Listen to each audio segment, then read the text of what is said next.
Oke sobat, dalam video kita kali ini kita bakalan bahas tentang worth it nggak sih beli iPhone SE di tahun 2000 sekarang ini. Ya seperti yang kita tahu bahwasanya iPhone SE itu adalah iPhone keluaran tahun 2016. Dan iPhone SE ini memang legend banget karena iPhone SE ini menggunakan desain iPhone 5S tapi menggunakan jeroan dari iPhone 6S. Dan sekarang ini di tahun 2020 itu sudah muncul yang namanya iPhone SE generasi kedua, yang tentunya dengan performa yang jauh lebih bagus dibandingkan iPhone SE generasi pertama. Kalau iPhone SE generasi pertama itu hampir setara dengan iPhone 6s. Dengan untuk iPhone SE generasi kedua yang tahun 2020 itu menggunakan spesifikasi yang hampir sama dengan iPhone 11. Untuk RAM-nya juga 3GB, kemudian prosesornya juga menggunakan Apple A13 Bionic, dan juga fitur kamera dan lain sebagainya hampir sama. Cuman untuk desainnya itu menggunakan desain dari iPhone 8. Dan untuk iPhone SE ini kalau kita bandingkan seperti ini hampir sama persis dengan iPhone 5S. Cuman bedanya di bagian belakang ada logo SE-nya saja. Dan untuk di tahun 2020 ini untuk iPhone SE generasi pertama, kalau menurut saya pribadi sih antara worth it atau enggak. Worth it-nya kalau kalian beli iPhone SE di tahun 2020 untuk generasi yang pertama ini harganya sekarang murah banget kok untuk iPhone SE ini. Kalau dulu sih harganya masih lumayan mahal. Kalau sekarang di harga 1 sampai 2 jutaan kan sudah bisa mendapatkan iPhone SE ini. Tergantung dari varian internal memori yang kalian pilih.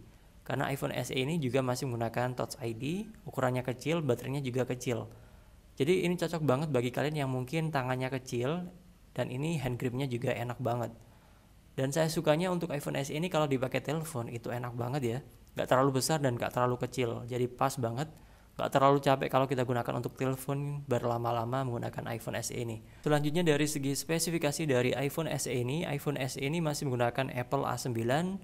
Yang saya gunakan ini adalah internal memori 16GB. Kemudian displaynya 4 inch. Dan untuk kamera belakangnya atau kamera utamanya adalah 12 megapiksel yang bisa merekam sampai 4K 30 fps. Jadi iPhone SE ini cukup worth it dengan harga 1 sampai 2 jutaan kan bisa menggunakan iPhone dengan performa yang mumpuni di tahun 2020 ini. Dan untuk iPhone SE ini juga lumayan hemat baterainya, asalkan kalau kalian penggunaannya nggak terlalu berat ya. Kalau main game ya masih dilibas semua, tapi nggak enak banget untuk iPhone SE ini digunakan untuk main game karena ukurannya yang kecil banget untuk layarnya. Mau nembak terlalu kecil nggak kelihatan akhirnya. Dan iPhone SE ini juga worth it karena harganya tadi dan juga spesifikasinya yang masih mumpuni seperti halnya iPhone 6s. Dan iPhone SE ini juga termasuk iPhone yang bakalan menerima update iOS versi 14 di tahun 2020 ini. Dan untuk kenapa untuk iPhone SE ini kurang worth it-nya? Kurang worth it-nya bagi kalian yang mungkin suka baterai yang hemat, iPhone SE ini kurang cocok. Kemudian kalau kalian tangannya gede, lebih suka layar yang lebih besar dan juga lebar, lebih baik hindari untuk membeli iPhone SE ini. Kalau dari performa sih nggak ada masalah sama sekali. iPhone ini masih menggunakan RAM 2GB, Apple A9 itu masih cukup ngebut di tahun 2020 ini. Tapi kalau kalian yang mungkin seperti yang saya bilang tadi, kalau fokusnya ke baterai, kemudian layar, kemudian refresh rate-nya, tentu iPhone SE ini kurang memenuhi ekspektasi kalian. Lebih baik kalian bisa cari saudara kandung dari iPhone SE ini. Kalian bisa pilih iPhone SE generasi kedua kalau kalian punya budget uang yang lebih banyak. Karena iPhone SE 2 mungkin harganya di atas angka 7 jutaan untuk harga barunya ya.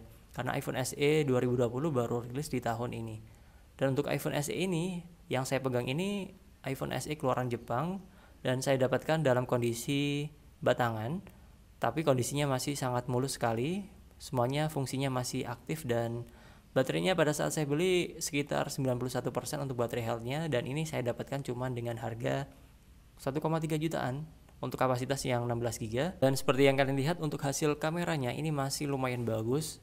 Mungkin kalau kalian yang pengen pakai iPhone murah dan pengen jualan di Tokopedia ataupun di Bukalapak, e-commerce dan lain sebagainya, atau berjualan di Facebook ataupun di Instagram, iPhone ini masih cukup worth it buat kalian manajemen penjualan kalian.